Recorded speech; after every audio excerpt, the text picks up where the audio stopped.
Өнөөдөр бидний хэрэглэдэг эдийн засгийн систем ихэнхдээ нэг чиглэлтэй байдаг. Бид байгалаас нөөц авдаг, бүтээгдэхүүн үйлдвэрлэдэг, ашигладаг, дараа нь хайдаг. Энэ загварыг авах, ашиглах, хаях эдийн засаг гэж нэрлэдэг. Гэвч дэлхийн нөөц хязгаартай, хог хаягдал улам нэмэгдсээр байна. Тиймээс дэлхийд даяар нэг шин шийдэл хүчтэй хөгжиж байна. Тэр бол тойрог эдийн засаг. Тойрог эдийн засаг гэдэг нь бүтээгдэхүүн, материал, нөөцийг аль болох урт хугацаанд ашиглах систем юм. Өөрөөр хэлбэл багасгах, дахин ашиглах, дахин боловсруулах. Жишээ нь хуучин хувцсыг шинэ бүтээгдэхүүн болгон ашиглаж болно. Хуучин батарейг дахин боловсруулж шинэ энерги их үүсвэр болгож болно.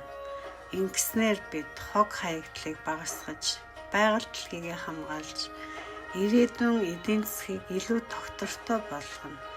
Учир нь хог гэж байхгүй, зөвхөн буруу ашигласан нөөц байдаг.